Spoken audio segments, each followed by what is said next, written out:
we go. So guys, here we are for the 19th touchdown of the Wealth Transfer Initiative. We have a lot of things to chat about. First of all is how was the trip of TB going to the wilderness? We really want to know what happened to him in the wilderness. Did he find a UFO? A new UFO? Because we know that we have a lot of UFOs there. And we want to know if he's really TB or he's a alien TB. We don't know. He must be adopted. So this is the first thing. How are you? Yeah, how are you? We're gonna know about TB, and I think that Lauren is back to Paris. I might be wrong, but I know that kitchen.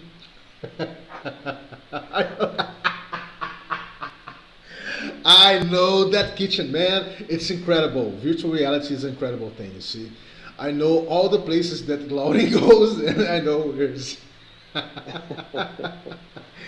So this is the second very important thing that we're going to chat about, and give a very welcome to Neil. Neil is here because a guy named Sam Butler, great Sam Butler, invited him, and he is here with us, and he's going to talk a little bit about what he has been doing about collaboration, right, in a broader sense, and the consultation of collaboration, and the type of the OVN, Open Value Network way.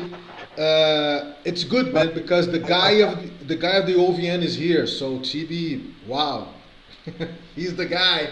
You can talk about OVNs with TB. He loves OVNs. It's interesting, TB, because in Portuguese, UFO, unidentified knowledge, is OVNE. So, okay. yeah, em português is objetos voadores não identificados em português. So it's OVNE. You only put a E. I. Forgive me. You put an I. So. Well, OVNI is Open Value Network Infrastructure. So we also use the OVNI. So guys, here we are. We have a lot of good news to share. First of all, the minimal goal that the guys in token engineering was aiming for their first hatching of their token in the common stack environment ecosystem was $1.5 million, right? So they reached that. That minimum value. So they are celebrating until now. This is very interesting. And we're going to talk about this hatch today, but we have a new challenge ahead, and this challenge is the 11th match funding for Gitcoin. And why we're going to talk about this? Because they were using a type of algorithm there that is called quadratic funding. And it's related to micro investments in the penny, in the cents. And when you distribute it for a whole ecosystem, you pollinize it, everyone gets a share. Everyone is incentivized. So it's very interesting, very nice technology in terms of algorithms, in terms of IT. And we're going to talk a little bit about this today. So we have a lot of things going on, of course, and but it's going to be nice to understand better how was the wilderness trip of TB, and get to know if Lauren what is new in Lauren's kitchen, right? So let's go on. Let's go. Let's start. And Neil, be very welcome. Thank you. Nice to be here. If you want to introduce a little bit about yourself, I think that it's going to be nice because TB is doing his coffee and Lauren is in her kitchen, so it's going to be nice. Okay, I'm Neil Smith, Irish by background, been around the world, Berkeley, East Coast America, London, visited some startups, have my own scale up. Busy about the last 4 years, trying to see what I can do to help society deal with a lot of the implications of technology trends. Deep into crypto, have been for a long time, both from an entrepreneurial and technology point of view. I'll go down and read the Monero algorithms and shit like that. Know the token engineering community, Michael Zagram and all those kind of guys. Know Trent McConaughey very well. He's been actually one of my programs I've run through another hat I wear, whereby I help a non-profit, non-equity incubator here in Holland called Just Stopped. And about a year ago, I founded this new initiative called Cameo, which is basically trying to change how we collaborate on these hard problems, because we're still trying to solve these hard problems with old approaches. And I'm trying to structurally change that. Hi, you're up. Yeah. So this is our hub, it's our production environment. I can talk you through it briefly if you want. It's a fairly, simple proposition. There's actually maybe one or two slides I might even show as well if you're interested. But at its heart, we put what we call a challenge in the middle, and a challenge has three elements to it. It has the context. What is your shared understanding? And where are you now? Where do you want to go? What is that journey you want to go on? Once you have that, who are the community, the organizations, the people you want to actually work and collaborate on that challenge, and then use that community and that shared understanding to be your base for how you coordinate and collaborate as you make progress. On this particular, this is a public preview. We launched this in July. We got 5 challenges. You see the number of opportunities, etc. You scroll down a little bit indeed. Scroll down a little bit more, bit more down, bit more. The page is a bit long. You see, for example, Dickey Campus, if you dive into that one, you can go back up a little bit. The Hague one is private, so you can't get into it. But if you go one up a little bit further up into the Dickey Campus one, that one there, yeah. Just click on the Explore button. And then if you go into that, you'll see these. It's in Dutch, unfortunately. I don't think I hear French, I hear Portuguese, etc. floating around.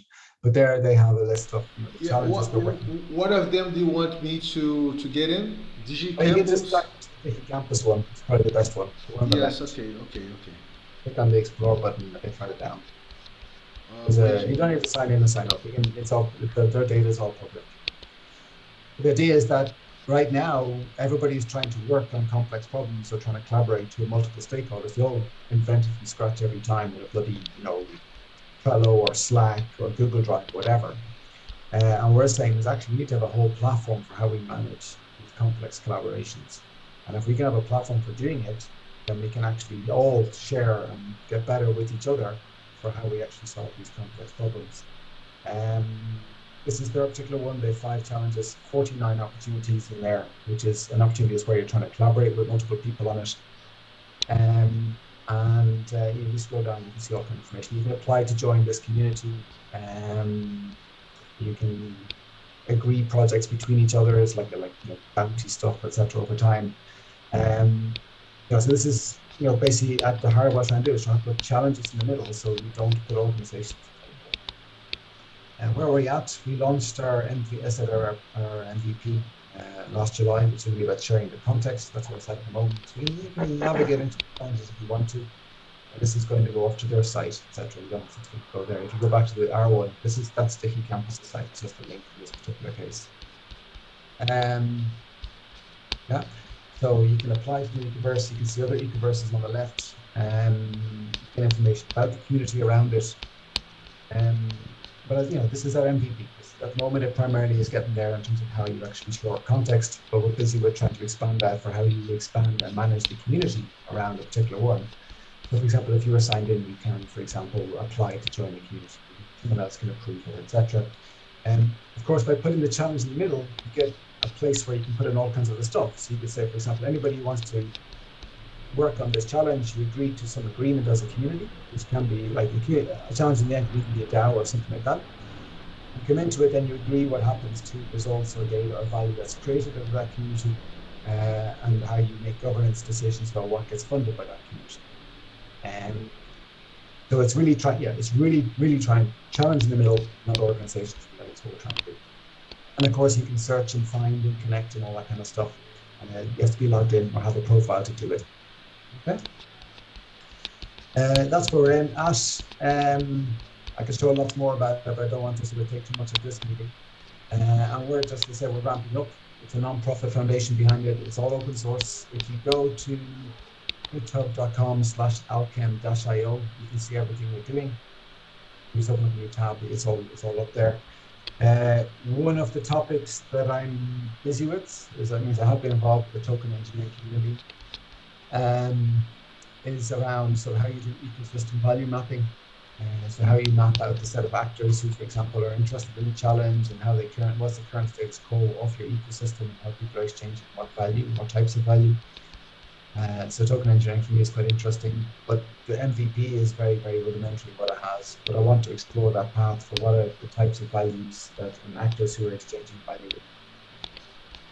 Just where I came to the notion of open value network by Sam. If you just go to our GitHub page here, and there's an icon in the top bar. Yeah, or you go into discussions, fine. But if you go back to the root one, over all the way on the left on our Cameo, over on the left. No, in the GitHub thing, just click on that one.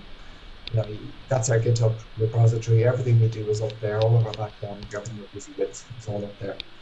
And so we're just trying to create, like I say, stuff like an operating system or whatever, some kind of new base layer where challenge is essential and we can really sort of work together. Wow, that's great, Neil. Really great, man. It's really interesting. Something that Louding always says here is that we're attracting folks that are doing transitional things, not only collaborative things, and thinking really thinking in new terms, the generation of wealth. And it's interesting how, like in a puzzle, that see if you guys, you TB and you Louding, you concur with me. We had a guy here that is in friends with Louding, called Vincent from Catalyst. And can you imagine, Louding and TB, Catalyst having a conversation with all this ecosystem, right? Feeding this ecosystem in a very, let's say, sensorica OVN way to do things. But our hope is that over time, as the platform matures, this is really the MVP that's up there now, that people can plug in different ways of simulating, modeling, and managing the coordination between the different people, as long as it's around that goal, that challenge you want to achieve. And so, I mean, the idea is this becomes an open source, new base layer for how we collaborate, or just put around these challenges. You're never going to replace the messaging or communication piece like Trello and all that kind of stuff. No interest in it. We just want to fundamentally change how we collaborate, right? So we stop putting organizations in the middle and we put the challenges which we need to solve in the middle. Are you part of the Odyssey, European Odyssey project? Well, so heavily involved. So Odyssey is one of the founding partners here. Wipro used to be heavily involved. He's off doing his own commercial thing with Odyssey, and I'm trying to make sure our Cameo is purely open source and public. I basically want to make this into a public good. As simple as what I'm trying to do. But does Odyssey still has a relationship with the Cameo? Yeah. We're talking, and in fact, you probably saw the Momentum event last year. Yeah, you saw Momentum with the 3D world and all that kind of stuff. Yeah. So basically, Cameo was under a large part of that last year. Yeah. And I was basically the person putting all the strings to make it all come together. Interesting. Wow, I didn't know. It was very, workers quite commercially driven at the moment. Could you summarize a little bit? I don't know if TB and Louding are know about Odyssey. Could you summarize a little bit for them? Yeah, yes, Odyssey is this initiative. It turns very much around a person called Rutger Fanzado, who was quite brilliant at events and promotion and getting visions. He's a very very well connected to all the stuff that's happening with the trends, etc.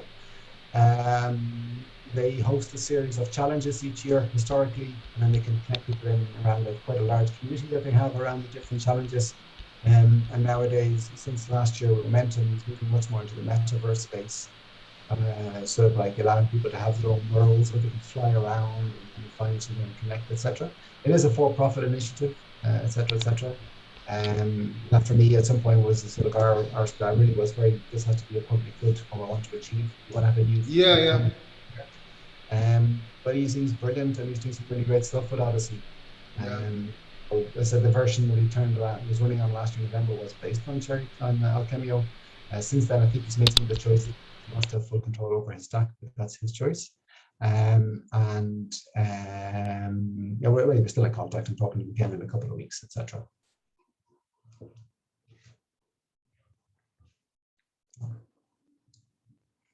Don't know if any other Lauren or TV have any comments or questions? Yeah. Okay. So one I wrote in the chat. Do you know Bodo Honen? What's his name? I'm looking the name here. And Bodo Honen. No, I don't know him. So, what is your? I saw some Dutch there. Is there a connection? I'm sorry if I didn't. Yes, I'm Irish. Okay. But I live in Holland. Okay. My partner in Cameo is a guy called René Honig, who is he's Dutch as well.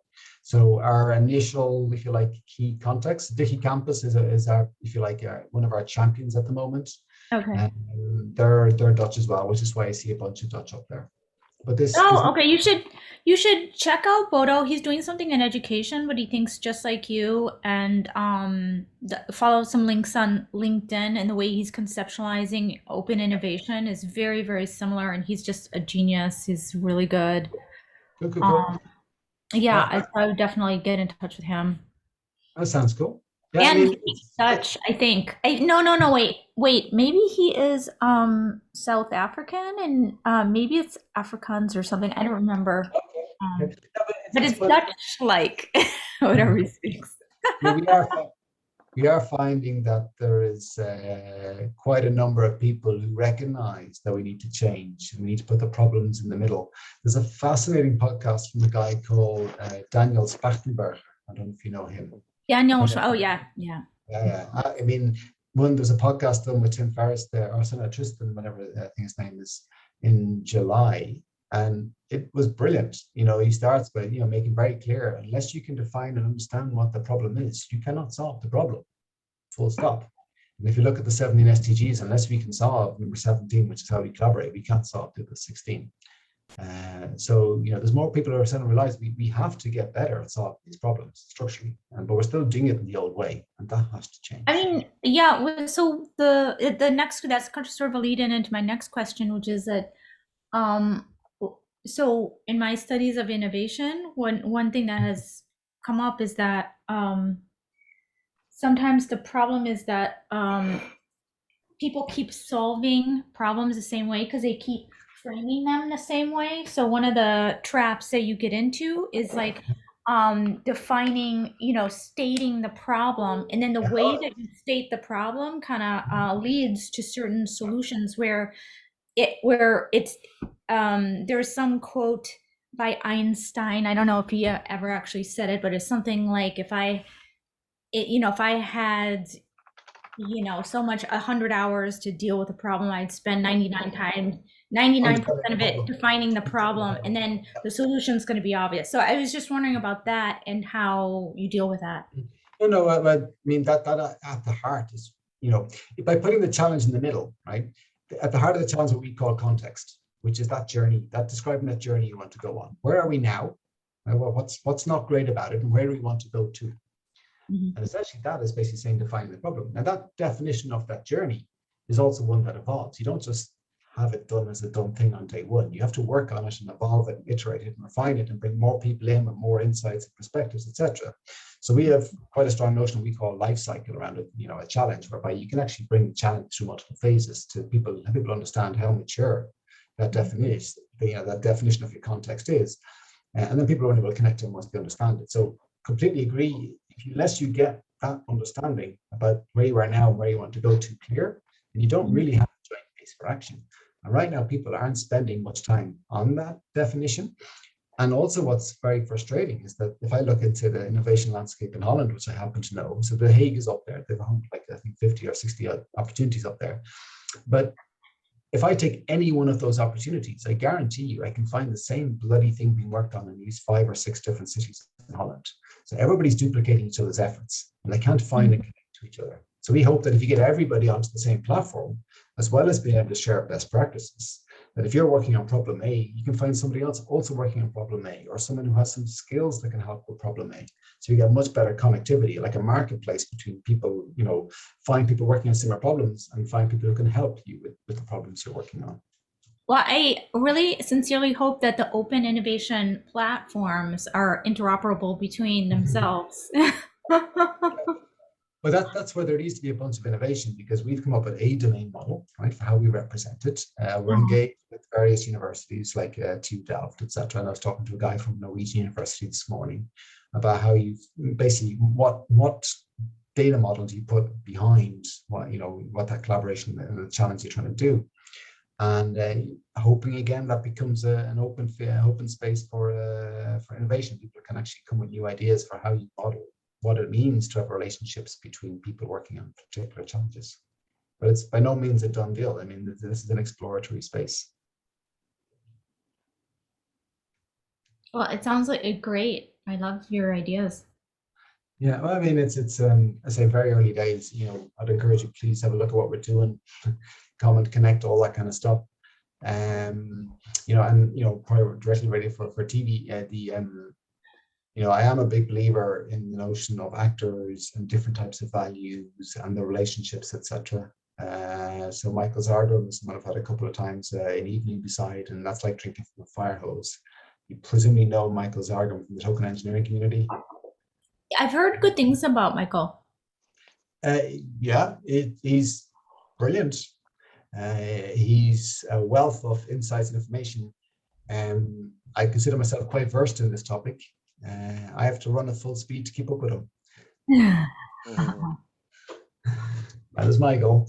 Trent is much more digestible, Trent McConaughey, in terms of how you interact with him. But I do think we have to also get much more system. It's like one step back. Part of the reason why I've been getting a lot of stuff going on Cameo is that if you look, because I've been heavily involved with startups the last few years, been guiding teams through, including Ocean, by the way, and we give all these startups lots and lots of support. There's all kinds of experts, there's funding, there's best practices, there's books, there's incubators, yada, yada, yada. And still 90% of the bloody startups fail. And then we have all these complex ecosystems where there's multiple parties have to work together with different roles and different interactions, different type of values they bring into the network. And what do we have to support them? Very, very little as society. But yet all of our problems as society are these kind of complex multi-stakeholder problems. We have to interact with each other. But we've nothing to structurally support those kind of interactions. It's absolutely crazy. And is there any wonder that we're having real trouble solving these hard problems?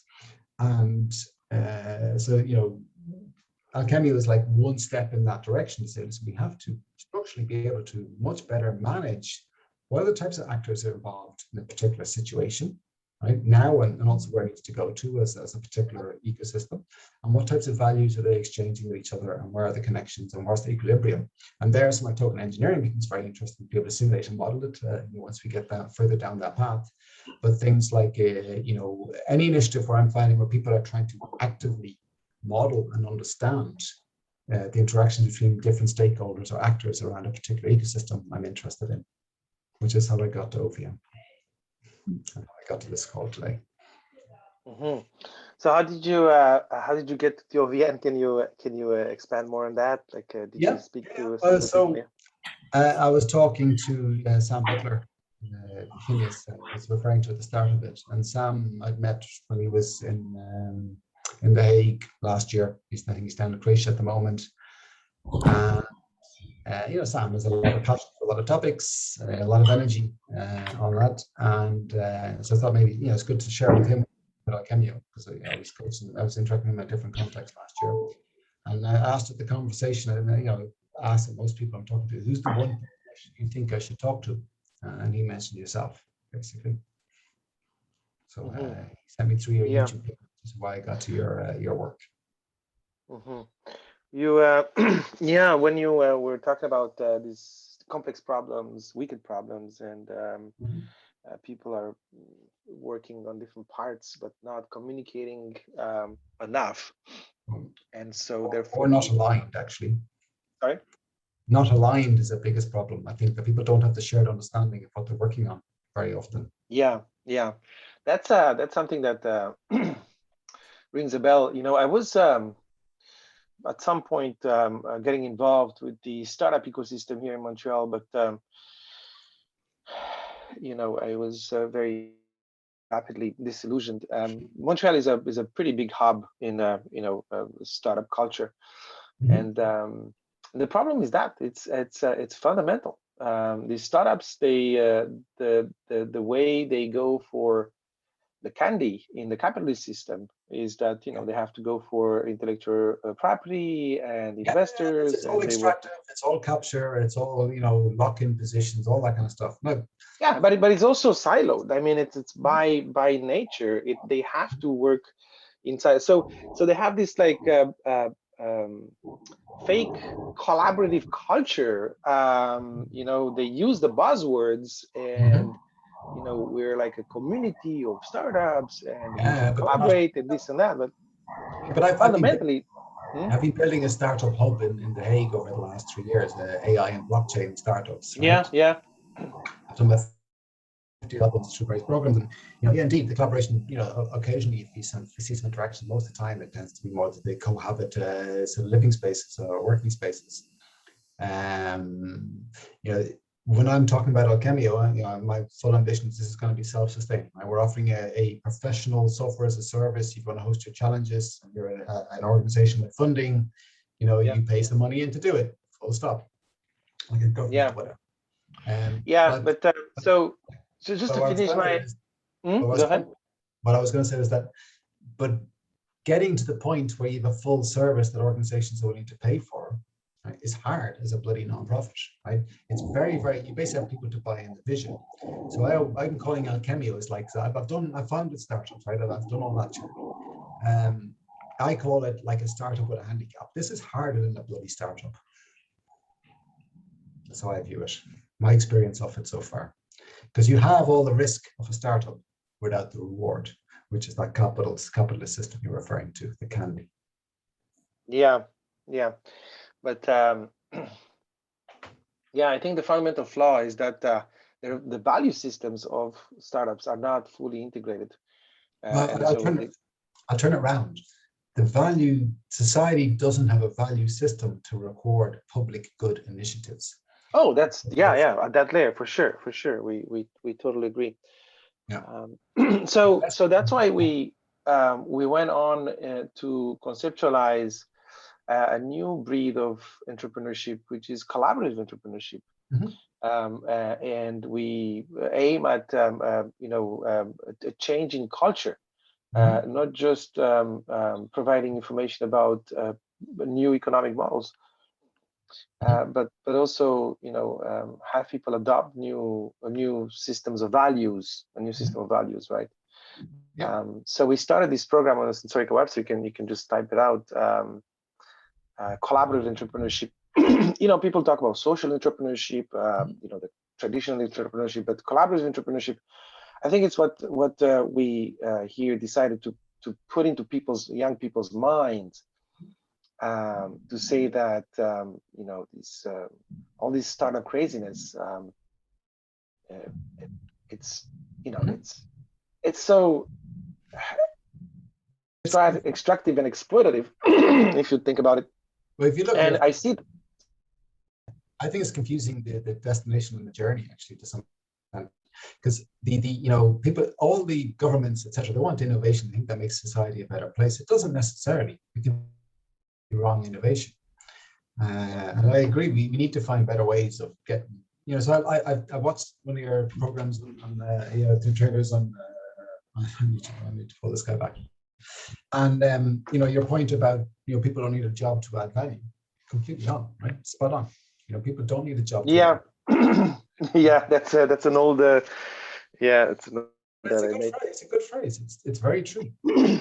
Yeah, but the way people should see the reality, and if they see the reality, they get disillusioned with this startup craziness. Because in the end, what it is a funnel, and it's very little resources given to a bunch of young people, smart, enthusiastic, and they get into these accelerators and incubators, and they get burnt within 3 years Yeah, I with a mean, failure rate that so is I did my role at Yes Stop as the incubator, and the only reason I was willing to do that role is that it's a non-equity incubator, non-profit, any like company legal. yeah. There's all incubators, and then there's incubators, and those ones I have absolutely no time for.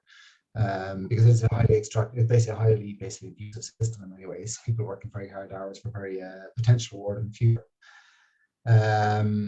Yeah, that's what it is. Yeah, so you're gonna get bought out by this big company, and you're gonna make $1 million, you know. Yeah. But man, it's carnage, and that is an externality of the system, meaning that all these burnt out entrepreneurs that go through this process, they get for the next 2-3 years until they recover confidence, and they pay their debts. I mean, you take them out of the system, and society takes care of them. And if you look at the whole thing, well, here in Montreal, the architecture is a funnel. It's a funnel. It's just a garden made by big corporations, so that they skim off good ideas, good concepts. At the end, they buy them out for peanuts, essentially.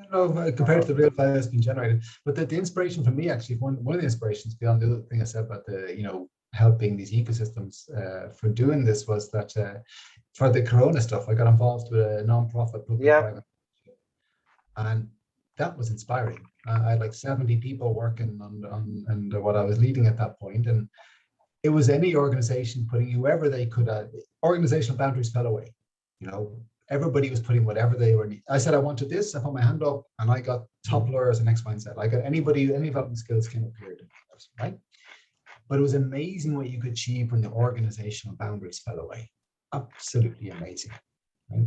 And that comes down to people being intrinsically motivated to make that difference, to contribute whenever way they can. And that's what we want to try and get going. And that you're going in the same direction, a different angle, because you're basically saying we can do it off the grounds up, sort of, organic growth and connecting, etc. And we're saying, actually, yes, but then how do you find what you connect around? What we're trying to do is we're trying to put a place, whereby 6 months and there's 5,000 challenges up there, and you come along and this particular challenge X has then got some rules of governance and participation that says it's an open value network set up whereby all the collective proceeds go back to this, and these are the rules how we do it. That's put in the middle what the changes that particular environment is going to be working around. So we're saying that yes, we need to have this ability to organically collect. We also need a place where we can just understand what the topics we can connect around are, and then how we actually can show, maybe bring examples of how people have organically come together on a particular topic. Yeah. Anyway, yeah, good. I would like to know more about this, and see how we could collaborate on. I have one very practical question for you. You mentioned at some point that you've done some work on algorithms around how you measure contributions, etc. Is that anywhere publicly available? Yes, it is. The wiki, we have to put it up again, contains all this information. It is the repository, our repository, where we try to capture from our experience the essence, and put it in a format that can be transmitted to other people. So yes, it is on the wiki. The wiki is offline now, and in the wiki there's theoretical considerations, but also practical considerations. I mean, yeah, it'll probably be anyway 3 to 6 months before I get into full mental mode for how we do the full ecosystem modeling and interactions, etc. But when we get there, it'll be very interesting to see if then we can, Oh, for sure, yes, yeah. Ping me and we can work together on that. No problem. Yeah, but just to end the thing on startups, I think what we need for any platform that would like to use the, how do you say, the use entrepreneurship, or help entrepreneurship. I think, in my opinion, we have to look at the redefine entrepreneurship, and come up with a new, almost describe a new entrepreneurial model, archetype. Moving away from the current association with family and friends, convertible note, blah blah blah blah blah. Get away from that. And also moving away from the hero entrepreneur as archetype, because this is what young people get when they go on YouTube. The first thing they see, Elon Musk. Before we were bombarded with Steve Jobs. Now we have Elon Musk, the good guy, and we have the villain, which is the guy from Amazon. so we have like I don't know, the way the story is coming together in the social media sphere is like you have like the good savior hero entrepreneur versus the bad one. It's a classic, I don't know. Good versus evil competition. One tries to save the world, the other one tries to make money. But fundamentally it's changed. Got to move away from these kind of narratives that are very insidious and get into young people's brains, and these are their models. So we kind of have to work against that propaganda, you know what I'm saying, and say, hey, we're little guys here, but like ants, many of us, using these collaborative platforms, we can actually move mountains. And the probability you become a Steve Jobs or a Elon Musk is close to zero. And a very good example of what you just said is that when this global pandemic hit, collaboration got a rise, incremental, fantastical rise all over the planet. Where was Elon Musk, right? So they vanished. They vanished from the media because they don't collaborate, right? They don't collaborate. They don't have big solutions for the big problems of our existence in this planet. So, well, it comes down to we're going to have to find a new way of solving the problems that we face as society, and the default the governments are turning to right now, which is innovation in the capitalist model, is a very tough one, right? And it's going to be tough to shift it. Anyway, that's all, Cameo. We're trying to make a bit of a change in that direction. If you're online, do like us on GitHub and all that kind of stuff. Every bit helps. If you're interested in finding out more, I can bounce through a couple of slides and stuff like that. For me, it's about I wanted to raise awareness into this community, and to, delighted to hear because I particularly was interested in the OVM side of stuff about what you're doing there. Yeah, it would be nice, Neil, because you see as I try to summarize for you here when we start this touchdown, is that we're in the very early stages of this initiative. So we're sensing, or like I like to say, we're transcending what each one is doing, and we're trying to make wormholes, like TB likes to put it, between us, and try to have experience together, right? And this is the first step of it. But we want to transcend this. We want to see if it can become, ecological speaking, a type of meta-organism that mutually access all sorts of resources between us. So this is the goal in a very life-centric way. This is very important to understand. We're trying to transcend this human-centric thing. Well, let's resolve our problems. No, let's get in tune with the problems that we as a species cause to the planet as a whole, right? So, I guess I take a little bit of a different take on it, because I think what we need to do is put, as I say, challenges in this middle, and then find people who believe in them and want to collaborate resources in around solving those particular problems. And I think, again, the power of the ants, the 1,000 million ants, whatever, if we can get enough people who put, €5 into a particular problem, and we get 1 million people in there, that's a serious pot to work that problem. But right now, it's very hard to coordinate that. There are some, obviously crowdfundings or even the Git coins or Git grants and all that kind of stuff. But it's very hard to collectively coordinate with some governance and oversight of what happens with those funds. And I mean, that's sort of the angle where I'm trying to take, is that we, not so much that a group of people come together and pool resources, but no, we put a problem down, we want to solve it. And we get people who believe in that problem needs to be solved to put resources in. It's a slightly different approach to it. And I'm basically trying to say, listen, okay, my contribution is I'm trying to get this bloody thing up, and it's costing, it's taking a lot of energy. We can put these challenges in the middle, and then from there we can try to actually work better together with getting the resources in and how we allocate resources and all that kind of stuff. It's a slightly different take on it. No, it's a very interesting approach. Yeah. Yes. And so you haven't done much work about incentives.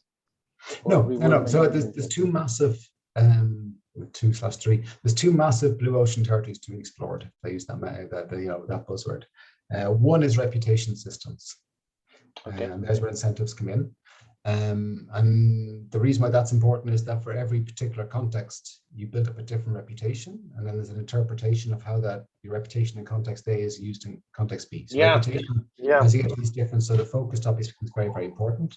And the second one is mediated value transfer. I'm quite into tokens, etc. in the past. I don't use anything at the moment, but ideally what you want to have is that it becomes much easier to pool resources around a particular challenge, and that people can then make agreements, some governance decision-making thing to say, okay, we agree as a group of people that, look, we all put X euros in, whatever it is, and then, that party over there is going to do this problem, and they get that amount of money for it. But then the platform becomes that trust anchor where people can interact in a trusted way with each other and, control what the agreements are. So that not an organization is controlling it, but the challenge controls it. And I haven't been into it, but all the internals of the platform are all, agent-based and decentralization ready, etc., etc. I've made sure it's all ready for a decentralized future. So we use credentials for all authorization, etc., etc. Yeah. It's all down to that space. But they're the two big tech topics: mediated value exchange and reputation/incentives. But I haven't. So first, if you get something up to build on, with the foundations, is what we've got now. Here in this gathering, wiki gathering that Vinny does so great job at holding space for us. I should get more involved, because this should not be on his shoulders. This should be a peer-to-peer initiative. And I'm in the process of including that into my agenda. But what we do here, we try to explore new forms of wealth, trying to look around and see, is there a new type of assets that are emerging? Are there new forms of wealth that are emerging? So when you talk about incentive systems, people immediately go to tokenization. Token, it's a token, it's a quantity. Essentially, if you reduce stuff to tokens, you reduce them to a unit. Okay. It's any kind of encapsulated value is what I call it. Token. Yeah. And so, the explorations that we've done here, made us slowly realize that this is more complex than, not everything can be reduced to a token. Nope. And so, when you try to design, incentive mechanisms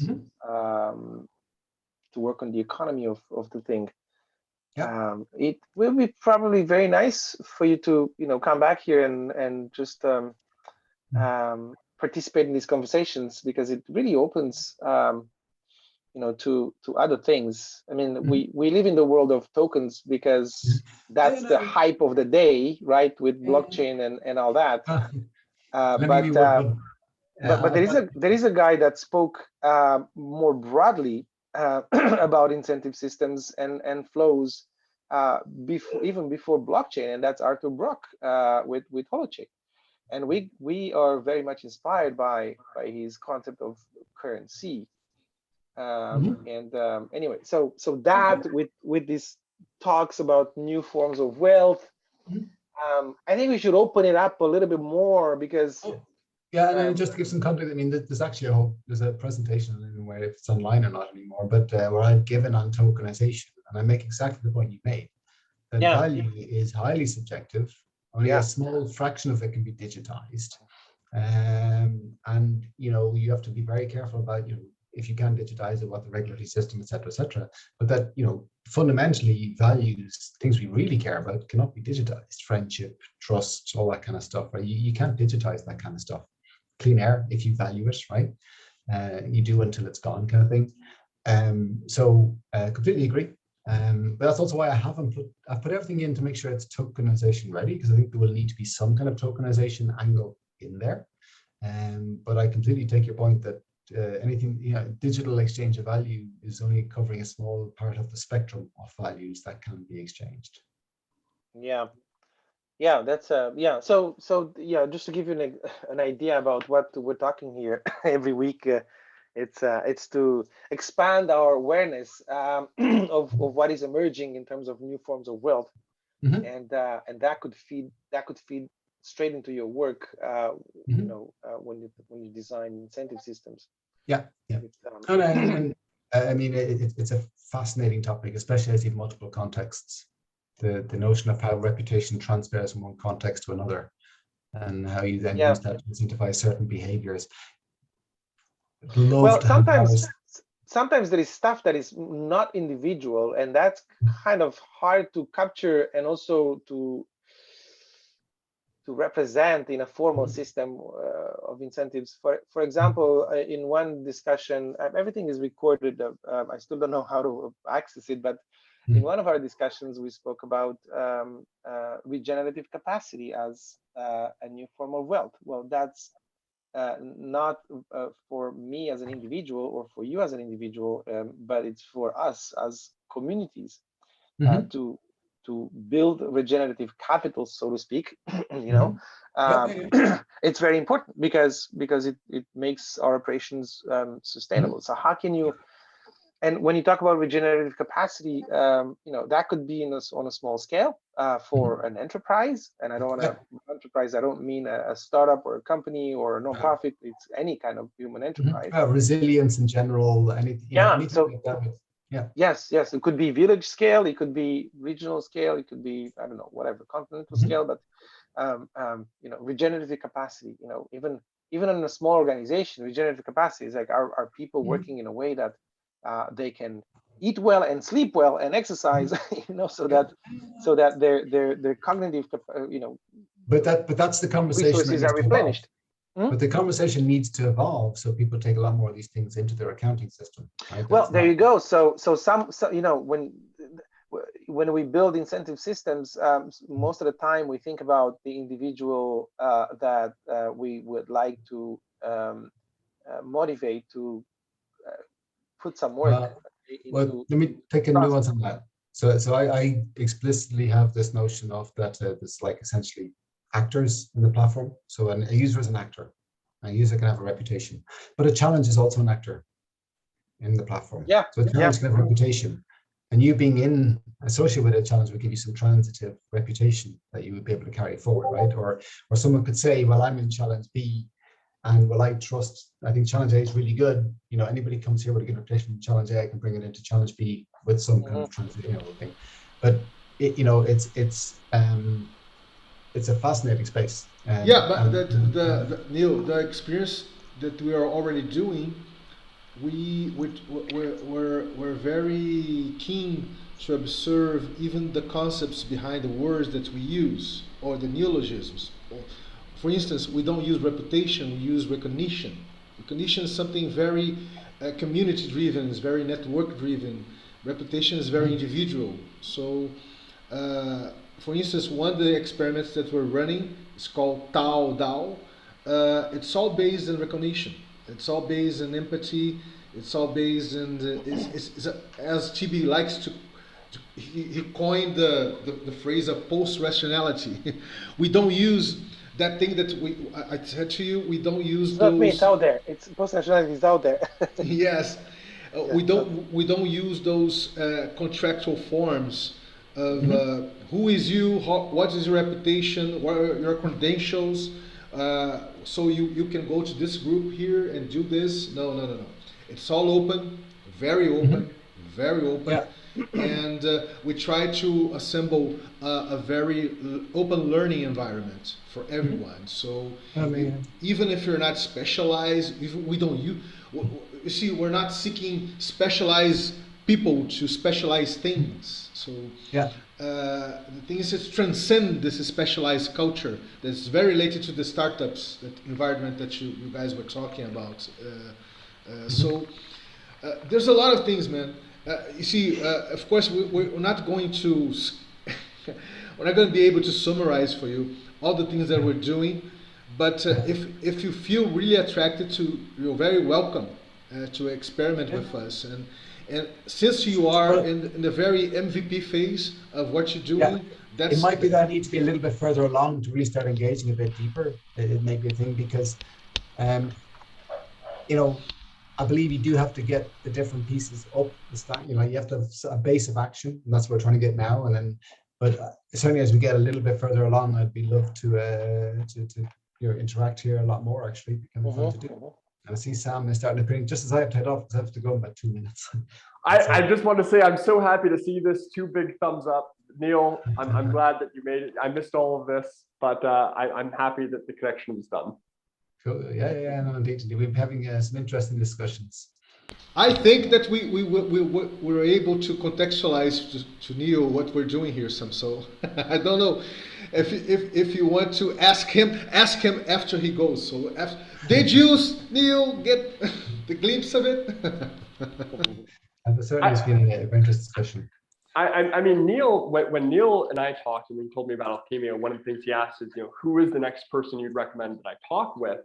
And actually, very concretely, this also reflects to some of the conversations that we've had, TV, and some things that I've overheard, where there's been conversations I've observed within Sensorica about what is the type of technical infrastructure that could better accommodate or better support the processes and the types of innovation that are happening at Sensorica. I can't say that I know that Cameo is the answer. Maybe it is. It seemed like a lot of the capabilities in terms of the GraphQL being built in, things like that, it seemed like it was resonant. So anyway, it just seemed like a very natural connection. For me, the interaction was actually I love the stuff around actors and values and exchanges and different types of values and all that kind of stuff. I mean, if you can see some way to use it, please do so. I really want to build up a community around it. And to make this to be like a large set of people contributing into it, because then we all build together on it, right? It is early days, it is an MVP, but we're getting decent traction. I'll have a few more ecoverses going up next week probably. But I want to come back to this idea because I think it's so important and it's so easy to I think Lauren's going to go, right? She's waving to us.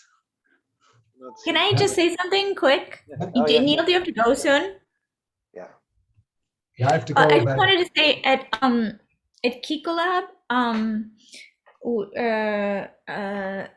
a group I co-founded, we came up with the term systems innovator, or actually we came up with the concept. Someone else recoined our term that we came up with, but it's a systems innovator, and that helps. So someone like people like Vinicius, Tiberius, Sam, Michael Zargum, they aren't typical entrepreneurs, and they aren't really social entrepreneurs. It's not like a fitting concept.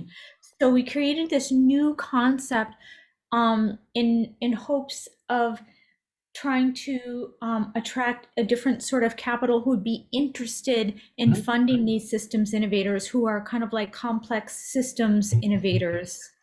And we felt like what Ashoka did was come up with this like social entrepreneur, and then because they created that concept, then people knew, oh, this is a different kind of entrepreneur, and that could attract the capital that was meant, that was actually wanting to invest in that. So I just wanted to say that to throw that term out there. A lot of thought, like focused thought with a lot of people went into that term.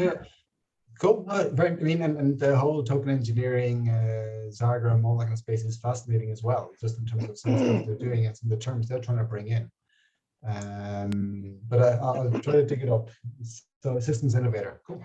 And then actually, to some extent, the term that I think needs to go towards is like the ecosystem innovator, how to bring people together in a different way, which is sort of, it's clearly ecosystem modeling and token engineering all plays into all that.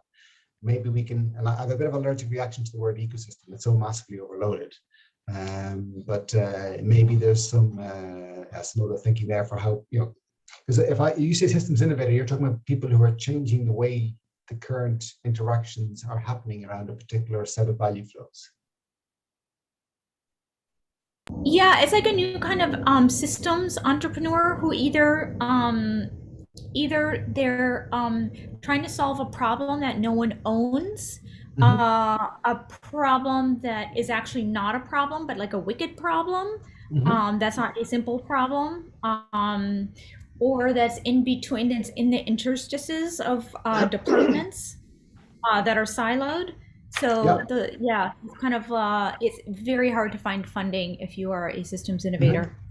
Yeah, no, I agree, because the value is hard to capture and to collect, right? It's spread across all participants. Cool. Listen, I'm afraid I do have to jump here. It's been a fascinating discussion. Hopefully we keep in touch, and I know where to get you guys now, right? So you know where to get me. Yeah, feel invited for the next touchdown next Friday. Cool. So and thank you again, Sam, for making the link. Neil, thank you so much for coming. You're so one of us. Yes, Neil. Cool. Take care. Be welcome, man. Bye. And thank you, Sam, for the introduction. Yes, Sam, of course, man. Thank you. Yeah.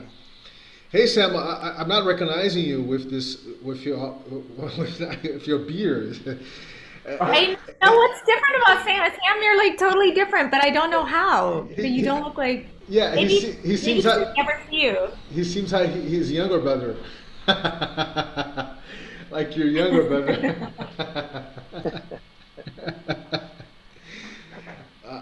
This is I'm just saying, man, because you're very more young. You're young, but you're very more young with all the beard. Hey, I totally understand. Tibby, what were you going to say before, right before like Lauren started talking? Because I'm missing a lot of context, but I just wanted to hear that. Well, what I wanted to repeat again was the message on the door. So when you build a platform, like who's going to join you? If you focus on challenge, you might get a lot of people from the startup culture, and they just poison your environment with their values. And that's why I was talking before about collaborative entrepreneurship, and Lauren brought the idea of the systems entrepreneur, and making sure that you write the right message on the door, so that people that fall into your space get at least prepared in their minds to see something different, right?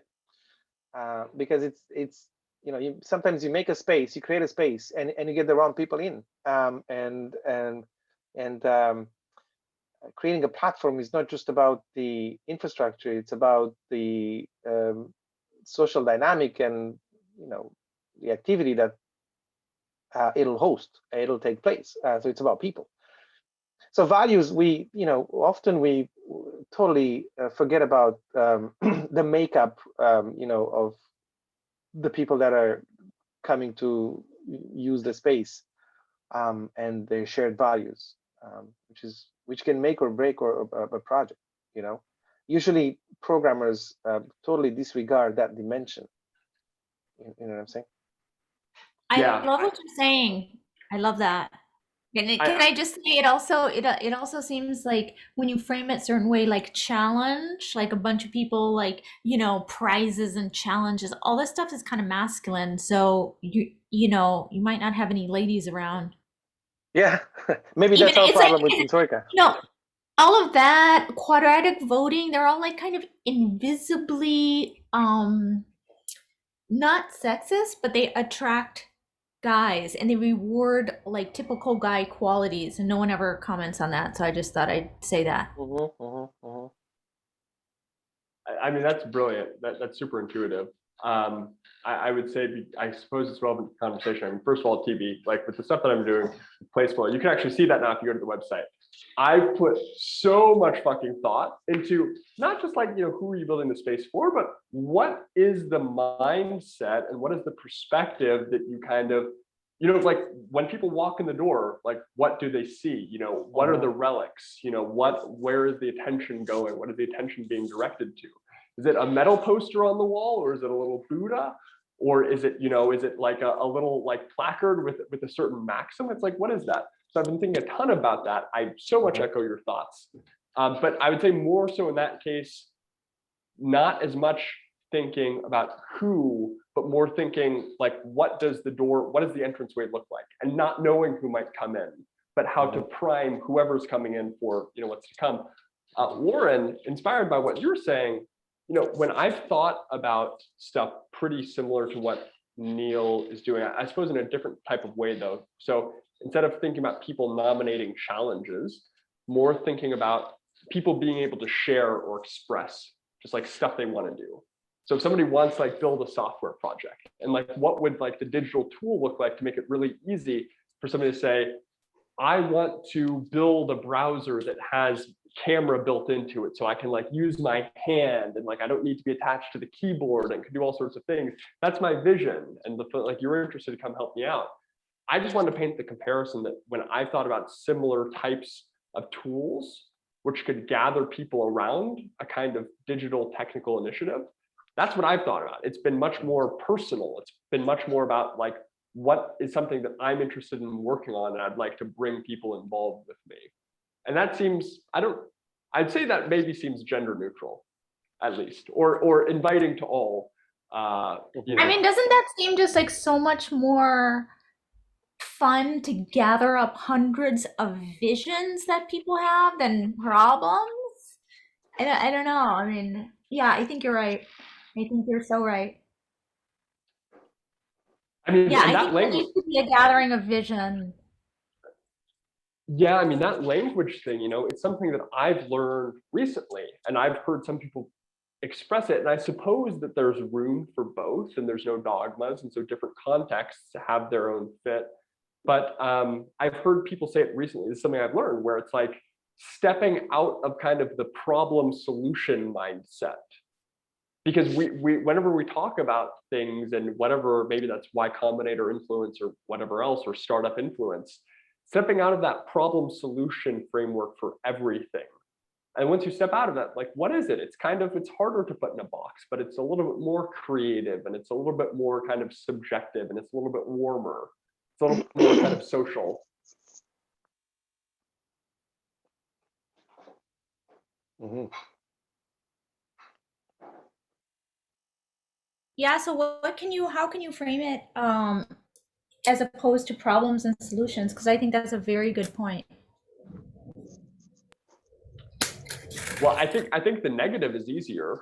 So, and in some cases, the negative can be easier, where when somebody says, or if this was the perspective that influenced me, is hearing like, don't think so much from this problems and solutions mindset.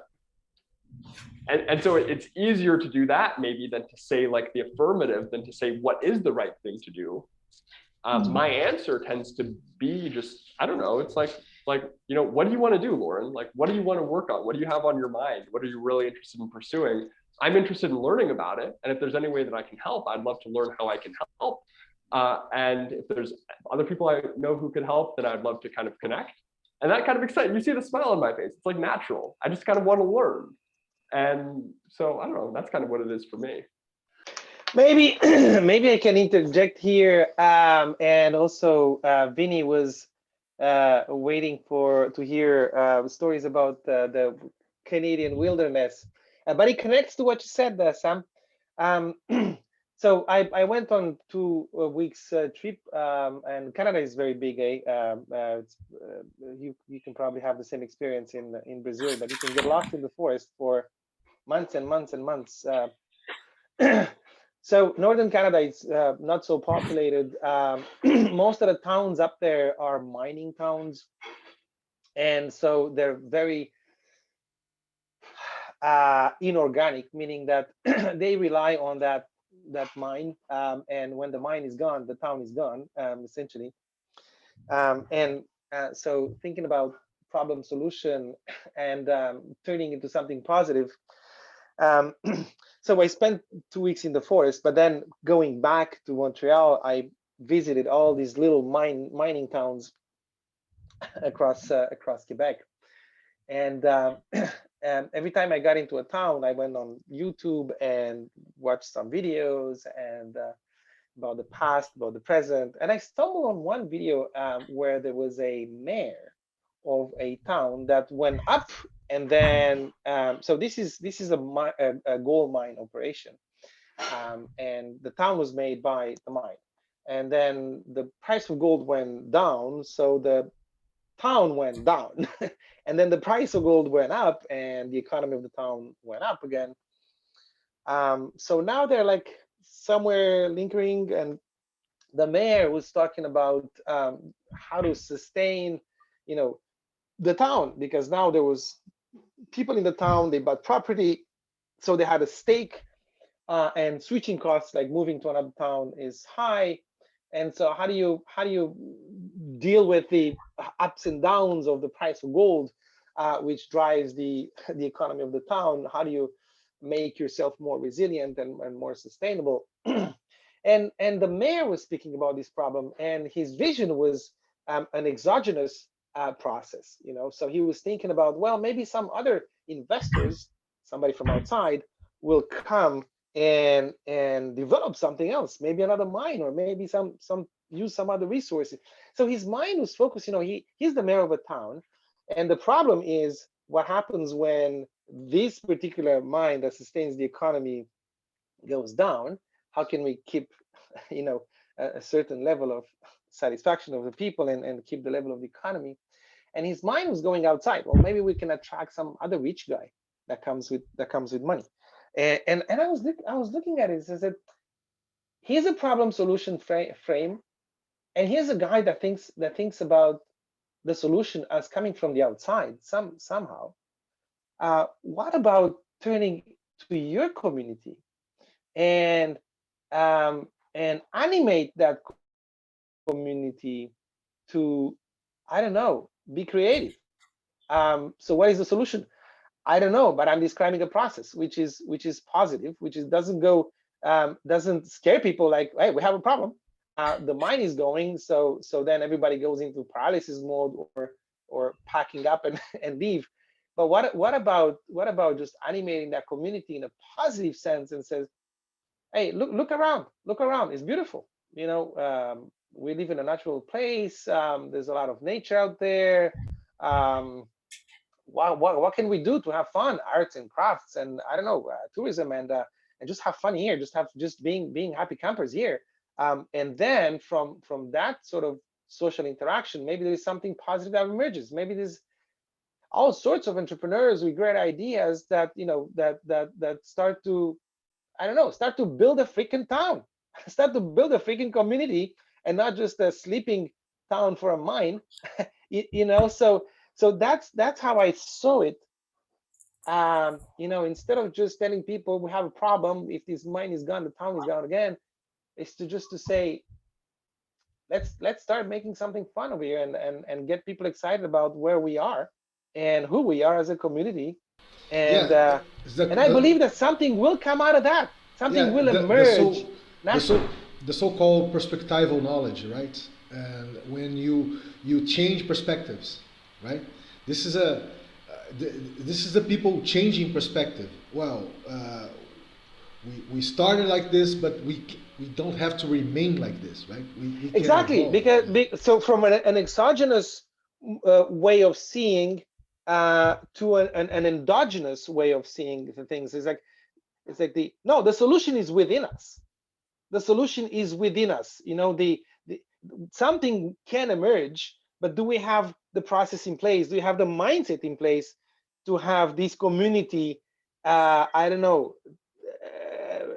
catch fire? You know what I'm saying? Like become a community and not just a freaking sleeping town.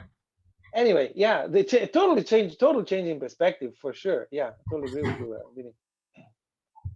Yeah, there's another type of, another type of knowledge that's called procedural knowledge, and it's very interesting.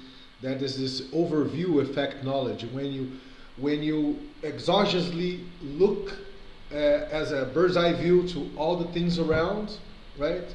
And you have the sense of you have a little sense of the whole. Let's say, for instance, so this helps you to do the perspectival move, right? The perspectival move. You can exogenously speaking, you can do endogenous speaking the perspectival move. You see, so you need to do this procedural knowledge move, this bird's eye view move, to actually do the perspectival move endogenously where you're located. That's very interesting. That's very interesting. Yeah. And I think there's a lot of communities out there that live in the same situation in other countries, even European countries. There's villages that people move to the towns for new opportunities. Canada has a big problem: young people moving to towns, and little cities get emptied of talent and enthusiasm and joy of life. And the population gets older, so they seal their own fate, essentially. Well, and this is the way that I've been thinking about this, which is general. And this has to do with people, it has to do with a gold mine, it has to do with climate change, which is our communities can either be static or they can either be in a process of change. If the community is static, that means it is changing, it's just decaying or it's becoming maladapted given the other trends that are going on, which is people moving out or the environment changing, whatever else. If the community is dynamic and it is changing, what is leading those changes? What is the impetus? Who is making those decisions? Is it real estate developers? Is it kind of state level, or is it like kind of career bureaucrats? Is it like national level policies, which are a little bit out of touch? Or is it the people who live in a place making those decisions? It seems like so fucking obvious, and such a missing capacity outside, and this doesn't need to be technical at all. There's very old examples of this. Greenwood District, the African American business district in the 1910s, which was incredible. There was no computers then, but they managed to do it. They manage create a booming community, right? So I just wanted to say that it seems so fucking obvious that the people who live in a place should be empowered to kind of see what the future of that place becomes.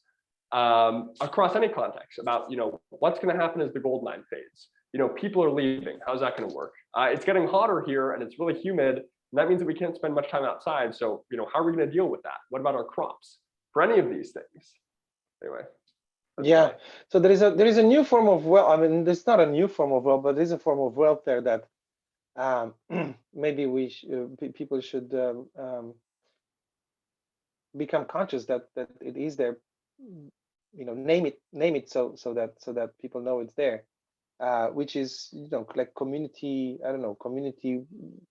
community capital, or community organizational capital, or I don't know how to name it.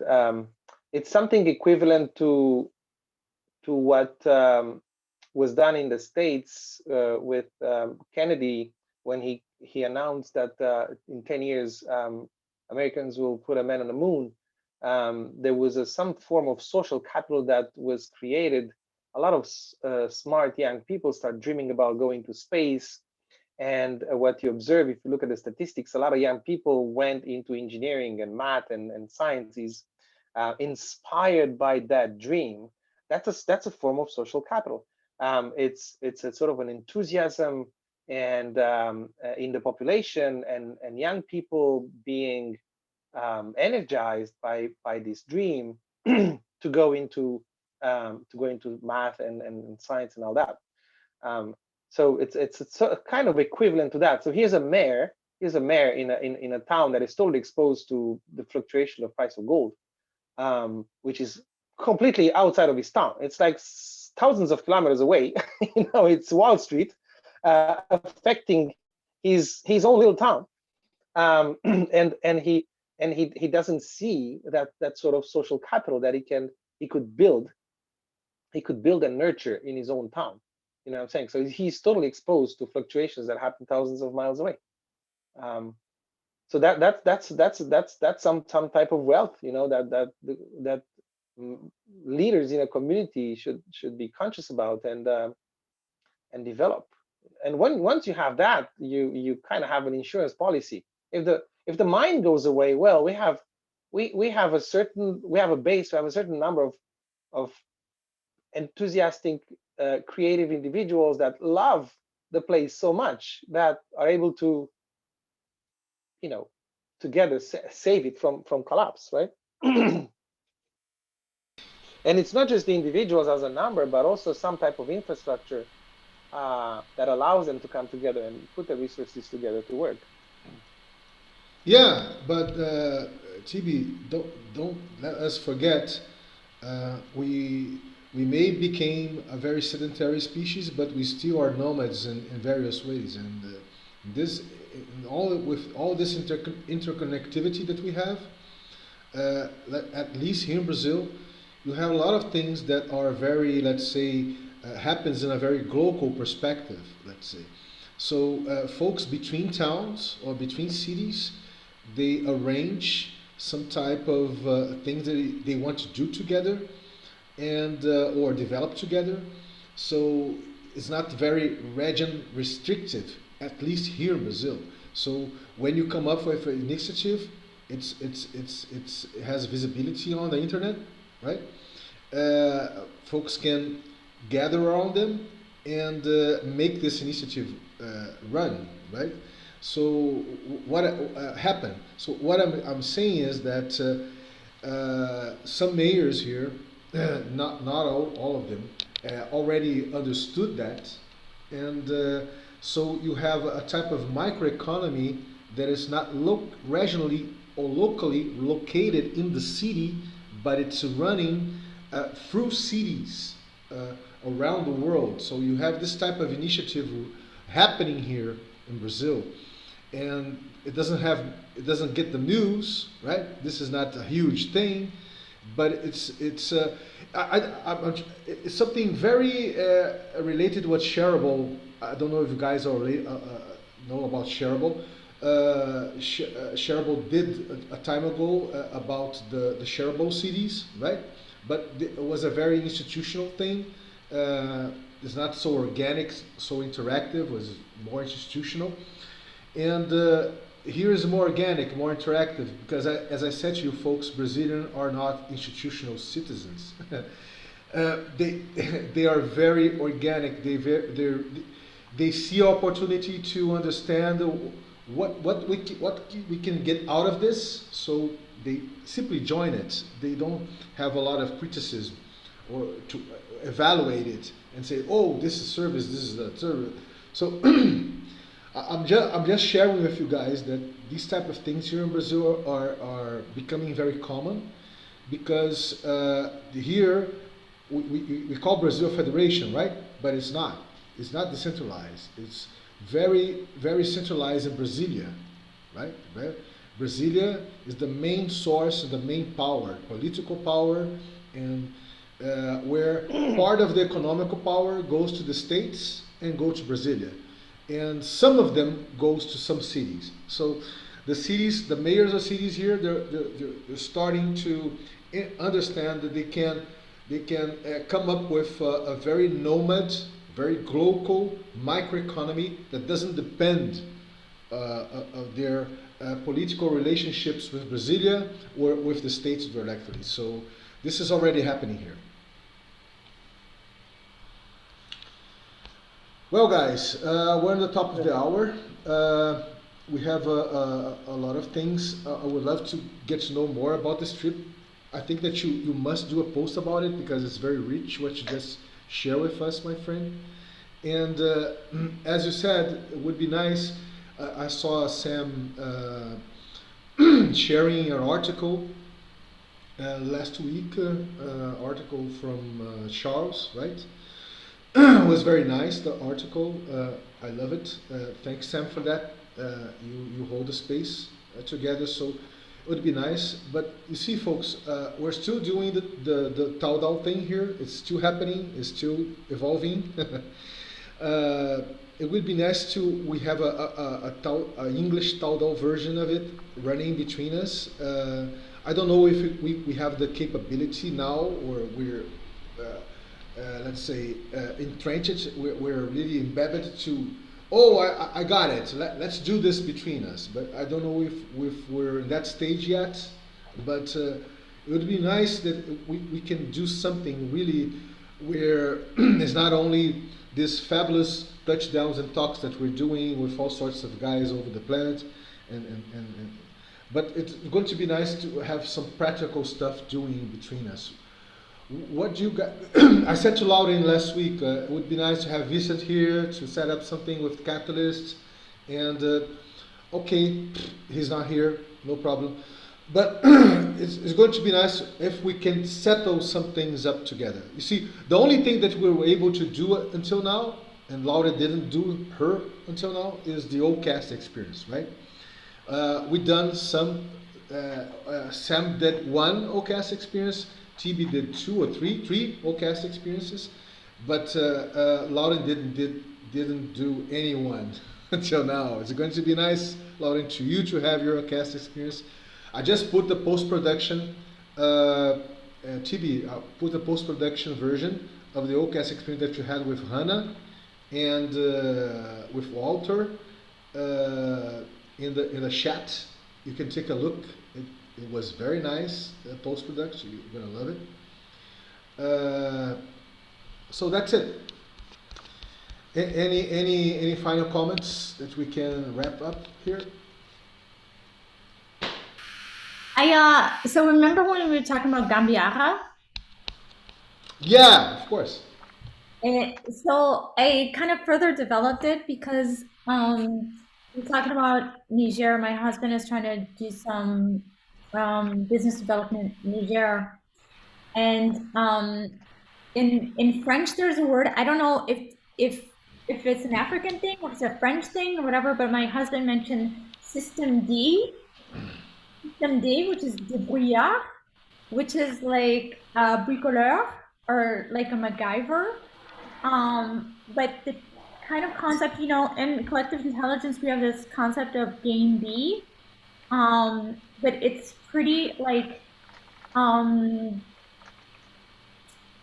you know, top down, like brilliant white guys from Harvard, like telling us what game B will be. And system D to me is like a ground up, kind of like more indigenous, like rural, innovation hubs that can share information, and basically it's bottom-up development of people being able to share their little small innovations that can spread.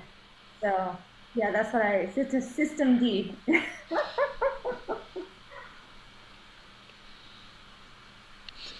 Oh, interesting. Love it. Yeah, too. Wait, Lauren, can you share like a link to the System D thing? There's no link. I just made it up. Okay. Sorry. It's just, Well, but it's a phrase in French. At TB, have you ever heard it, or is it like an African thing? Can you repeat it again?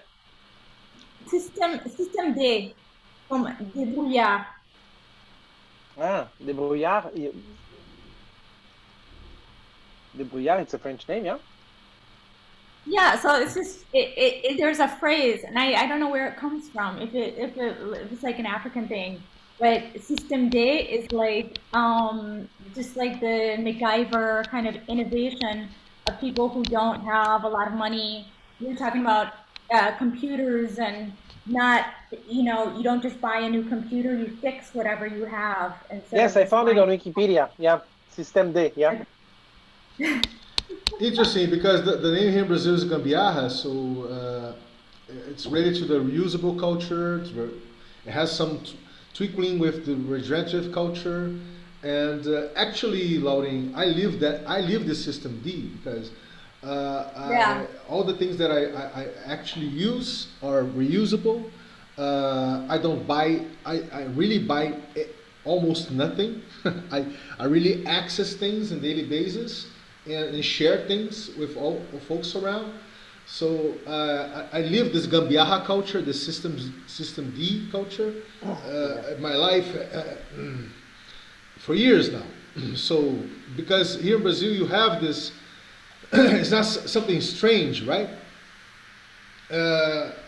Folks are they share a lot of things. They understand that this is natural. This is part of life. So not everything here is productalized, is industrialized, is market driven. So it's very interesting to you just share in the African culture. I just love saying it, System D. It just sounds fucking great. System D, Gambiarra. It sounds so fucking cool. I love that. Sorry, maybe we shouldn't turn it into an idol, and we shouldn't like overdo it. But relative to Game B, System D, I adore. Something about the connotation of the letter D, like in school, like D is often kind of a bad thing, or it's like a misfit, you're not doing enough. I fucking love System D. It's like the outcasts who are making it work. System D is fucking great. I got you, Sam. I'm totally in because I live this. Because but you see, I have some allergy towards the word system. For me, I study a lot about systems intelligence and systems this, systems that, system thinking. And when we talk about system, it comes to me control and command. That perfect Swiss clock, that perfect Swiss clock. It's a perfect tighted system, right? So this is me, Vinicius. I prefer to the complex thing, right? Let's talk about complexity, emerging things, and configuration things. But I got you, man. I got you because I live that. So yeah. So guys, very nice. Chibi, welcome back to the urbanness. And Lauren, please be well with your husband when you go out to Paris, okay? And Sam, love you without beer, man.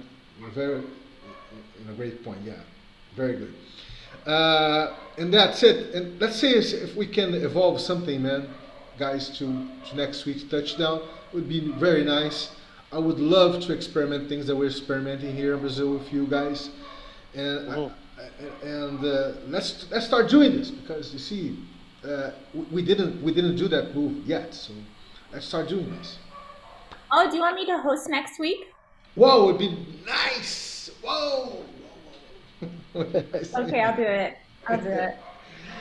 Okay. Love you guys. Be well. Bye. Bye, Sam.